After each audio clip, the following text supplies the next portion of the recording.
Em Colossenses, no capítulo 1, no versículo 13 e 14, diz assim: o qual nos tirou da potestade das trevas e nos transportou para o reino do Filho do seu amor, em quem temos a redenção pelo seu sangue, a saber, a remissão dos pecados. O cristão, ele vive em uma realidade totalmente diferente. Isso inclui um outro reino, o reino de Deus, onde Cristo é o rei. O sistema corrompido deste mundo, que é governado por Satanás, dito como potestade das trevas, compreende o sistema corrupto e tenebroso, onde vivem aqueles que ainda não se entregaram a Cristo e estão vivendo debaixo da escravidão do império das trevas, onde seu imperador é desleal, corrupto, homicida, mentiroso e muito, mas muito cruel. Quando somos salvos por Cristo de toda essa escravidão, somos então transportados para uma nova realidade. Somos transportados para o reino do Filho do seu amor, para o reino de Cristo. Para se viver agora neste novo reino, será necessária uma mudança radical. Radical mesmo, pois tudo aquilo que éramos e fazíamos no império das trevas não pode ser aproveitado no reino de Cristo. Não tem como aproveitar nada da nossa vida quando vivíamos no império das trevas para o reino de Cristo. Quando o Senhor Jesus, no início do seu ministério terreno, ele lança as bases e as leis que devem reger o reino de Deus. Em Mateus, a partir do capítulo 5, ele está fundamentando uma nova realidade, um novo modo de vida, que para se viver no mundo governado pelo sistema do príncipe das trevas, é impossível de se viver. O Senhor Jesus, ele demonstra nesse Sermão do Monte o desafio de se viver no seu reino. É um desafio viver no reino de Cristo. E uma evidência fica exposta, que demonstra uma enorme discrepância entre o que ele traz e o que está imperando no mundo. Que enquanto no império das trevas impera a competição e o egoísmo, no reino de Deus reina a cooperação, o compartilhamento e a paz. Bem, as bases deste reino soam estranho aos ouvidos natural. O homem natural, aquele que não nasceu de novo, não é? Ele não pode compreender. Ele não compreende as coisas espirituais. Por isso o Senhor Jesus disse para Nicodemos: olha, Nicodemos, é necessário nascer de novo. É necessário, Nicodemos, que você venha se regenerar. É necessário você nascer de novo. Porque se não for assim, se não nascer de novo, não tem como, não pode ver o reino de Deus. Agora preste bem atenção que o Senhor Jesus não está falando num reino que ainda virá, o reino vindouro, mas ele está falando no reino que já chegou. Ele trouxe, o próprio Senhor Jesus trouxe essa realidade. Essa é a dificuldade de todos em compreender, até mesmo os seus discípulos, um reino agora na nossa realidade, um reino que já está aqui.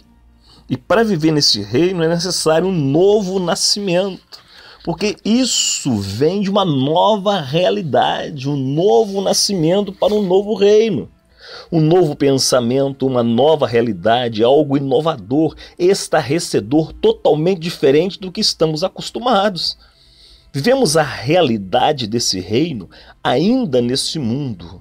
Por isso Jesus fala em sua oração em João 17, estamos no mundo, mas não somos do mundo. Soa estranho para aqueles que não entendem o que Jesus está falando. Poxa vida, estamos no mundo, mas não somos daqui? Porque quando nós aceitamos a Cristo e Cristo vive em nós, vivemos uma nova realidade no reino de Cristo. E fomos transportados do império das trevas para o reino de Cristo. Essa nova realidade torna-se crucial.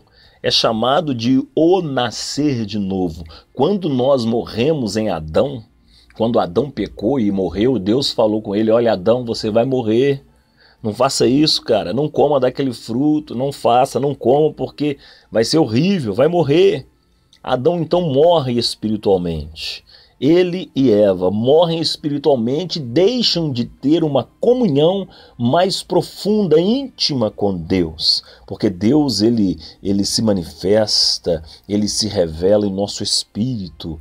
E o nosso espírito tem essa comunhão com Deus. E por isso nós temos que nascer de novo. Nosso espírito, ele regenera, ele nasce de novo, ele volta à vida. E aí nós podemos ver o reino de Deus, porque Cristo, o Espírito de Deus, passa a morar dentro de nós. Nós vivemos ainda nesse mundo, mesmo sendo cidadãos do reino.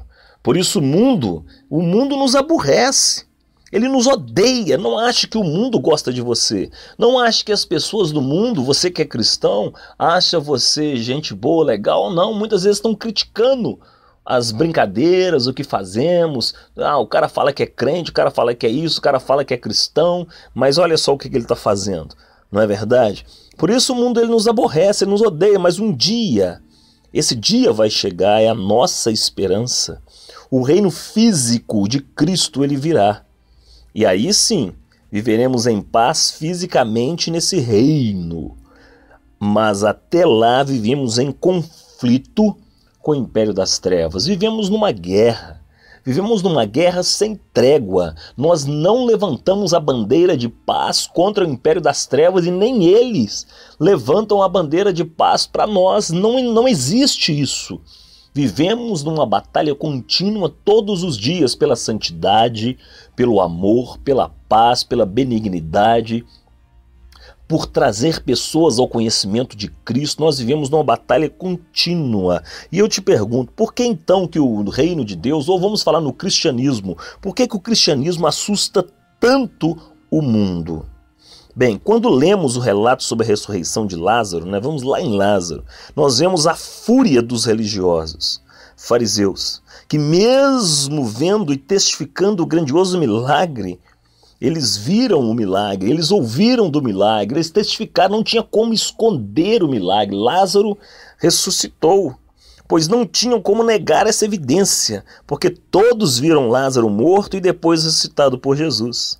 Mas mesmo assim, e ainda com maior ímpeto, eles procuraram matar a Jesus e eles queriam matar também a Lázaro, porque Lázaro era testemunha viva do que Jesus tinha feito. Veja só, pense bem, se tem condições de uma mente ser tão ruim desta forma, com medo de perder seus privilégios religiosos, queriam matar até mesmo Lázaro. Está lá em João, no capítulo 12, versículo 10 e 11.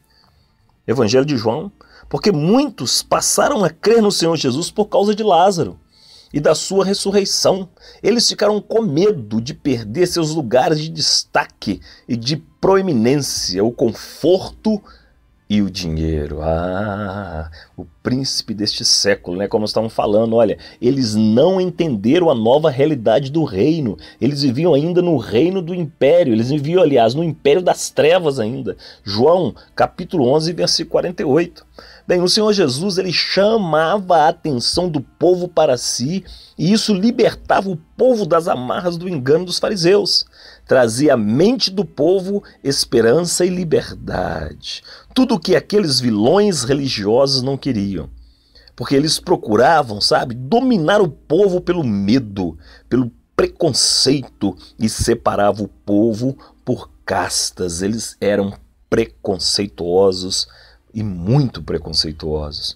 E uma vez, livres do medo, as pessoas elas estavam libertas do jugo. E sendo assim, os fariseus perdiam a sua importância e a sua arrecadação.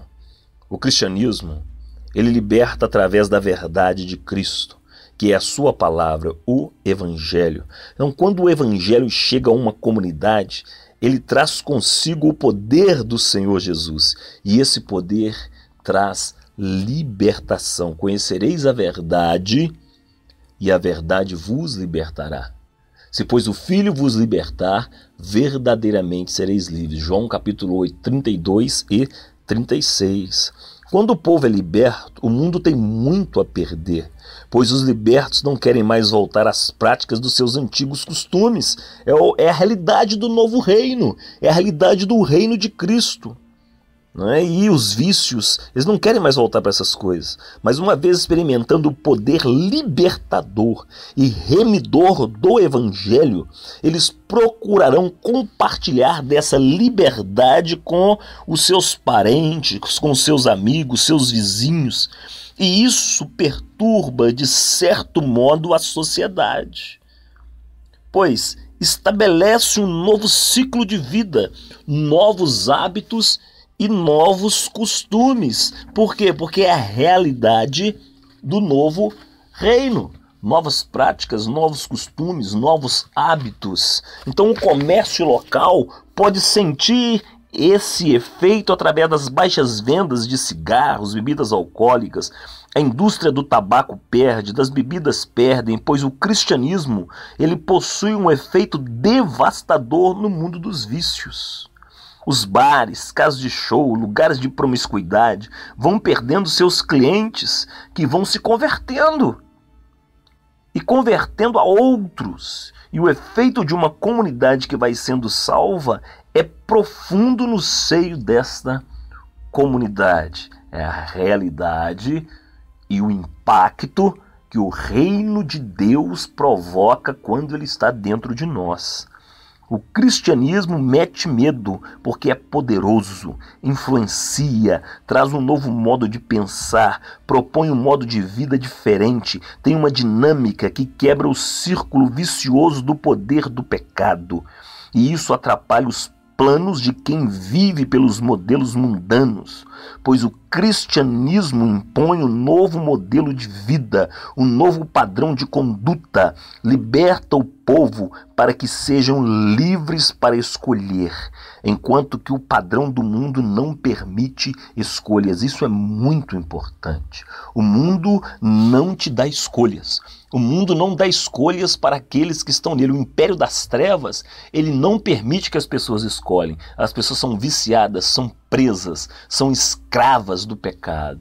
Não tem escolha aí. Mas o cristianismo, o evangelho, o reino de Deus liberta. Por quê? Porque a pessoa nasceu de novo. Como nós falamos, um novo método de vida, um novo modo de pensar. O cristianismo, ele mete medo porque ele liberta a mente cativa para que essa mente seja livre para fazer uma escolha. Propõe a liberdade de mudança e traz consigo o Evangelho, que é o poder de Deus para a salvação. Olha, a realidade do novo reino, ela assusta, porque ela vai contra todos os poderes das trevas. Ela combate frente a frente com o poder de Deus o império das trevas e traz liberdade, libertação aos que estão cativos no mundo. Por isso é tão importante que nós cristãos passamos a entender a profundidade do nascer de novo, de vivermos a realidade do novo reino, do reino de Deus que está em nós. Quando aceitamos a Cristo e nascemos de novo, nós somos transportados do império das trevas para o reino do Filho do seu amor, para o reino de Cristo. Que Deus nos abençoe, nos fortaleça, nos dê sabedoria, no nome de Jesus.